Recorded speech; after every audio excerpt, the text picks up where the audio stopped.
Pemirsa, hari ini pimpinan Pondok Pesantren Al Zaitun Panji Gumilang memenuhi panggilan tim investigasi Majelis Ulama Indonesia Jawa Barat.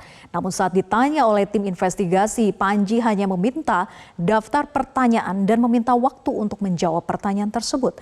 Informasi selengkapnya akan dilaporkan jurnalis Metro TV Rifki Nafis langsung dari Gedung Sate, Kota Bandung, Jawa Barat.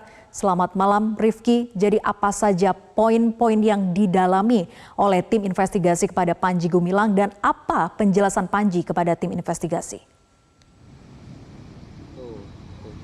Selamat malam Vera dan juga pemirsa, memang betul sekali usai menjalankan pemeriksaan di Gedung Sate selama kurang lebih 1,5 jam, Panji Gumilang belum memberikan jawaban atas segala pertanyaan yang dilontarkan dari tim investigasi MUI dan malah meminta daftar pertanyaan dan juga waktu untuk kemudian dapat menjawabnya.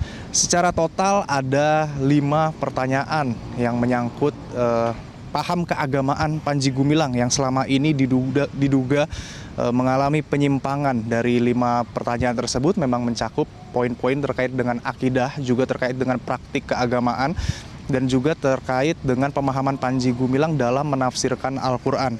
Dan untuk lebih detailnya, tim investigasi menanyakan soal pemahaman Panji Gumilang terkait Al-Quran sebagai wahyu Allah, yang waktu itu secara kontroversi Panji Gumilang sempat mempertanyakan hal tersebut. Kemudian juga pemahaman Panji Gumilang terkait Indonesia yang dikatakan adalah tanah suci menggantikan Mekah. Dan juga bagaimana pemahaman Panji Gumilang terkait kepercayaannya kepada kitab-kitab terdahulu. Dan yang terakhir adalah pemahaman Panji Gumilang terkait zina hubungan suami istri yang diduga diperbolehkan terjadi di lingkungan Pondok Pesantren Al Zaitun. Namun memang dalam pemeriksaan Panji Gumilang tidak memberikan jawabannya secara langsung dan justru malah meminta daftar pertanyaan dan kemudian waktu untuk menjawabnya di kemudian hari. Meskipun tidak ada kepastian terkait berapa lama waktu yang diberikan oleh tim investigasi kepada Panji Gumilang untuk dapat menjawab pertanyaan tersebut. Namun tim investigasi ini berharap lebih cepat, lebih bagus.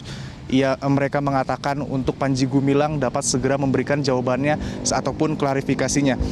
Tim investigasi pun sebenarnya tidak bermasalah ataupun tidak mempermasalahkan apakah nantinya Panji Gumilang akan menyampaikan jawaban itu secara lisan ataupun secara tertulis. Namun memang ini ditegaskan bukan sebagai bentuk tunduknya MUI kepada Panji Gumilang. Namun karena memang tim investigasi memeriksa dan juga memanggil Panji Gumilang dengan sifat tabayun ataupun klarifikasi, maka tim investigasi sendiri tidak ingin memaksa jawaban dari Panji Gumilang.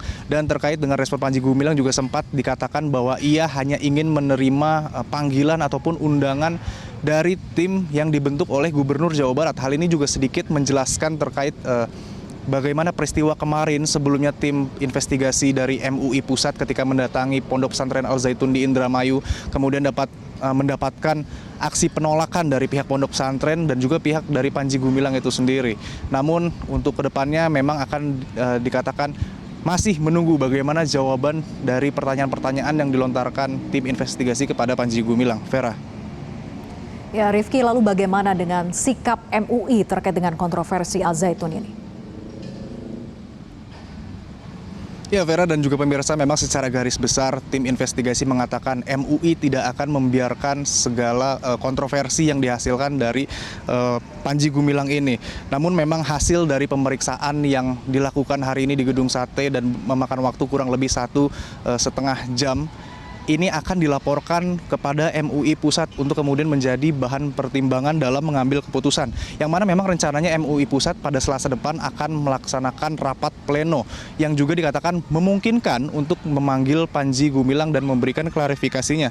Namun dan juga barulah setelah itu MUI Pusat dapat memberikan keputusannya apakah dalam bentuk fatwa dan terkait lainnya. Karena memang dalam fokus pertemuan ataupun pemeriksaan hari ini hanya membahas di cakupan akidah ataupun keagamaan. Bila mana nanti bersangkutan dengan pendidikan, maka itu akan menjadi kewenangan dari Kemenak. Dan memang dari pernyataan yang dilontarkan dari tim investigasi hari ini sendiri juga tujuan pemeriksaan adalah untuk mengembalikan kondusivitas di tengah masyarakat. Namun untuk lebih jelasnya berikut kita dengarkan penjelasan dari tim investigasi hari ini. Yang Anda katakan kenapa dibiarkan, kami tidak membiarkan. Kami sudah mengirimkan daftar pertanyaan, kami tidak boleh masuk. Pertanyaan itu dibawa oleh tim investigasi, gitu ya. Anda bayangkan itu kan, kita ingin dialog ya. Dialog secara apa? dialog berbasis kaidah-kaidah yang itu memenuhi terpenuhnya dalam ilmiah maupun dalam konteks syariat agama, syariat Islam gitu. Anda bayangkan gitu kan, dialog itu salah satu tatanan di negeri ini kan. Kita tahu sila yang keempat gitu ya, musyawarah wasawirhum gitu ya. Kita bertukar pikiran untuk kepentingan umat, bangsa dan negara ini. Ternyata beliau tidak, walaupun beliau banyak bicara di media sosial, kita ingin tidak langsung. Dan untuk sementara demikian Vera yang dapat kami sampaikan, kembali ke Anda di studio.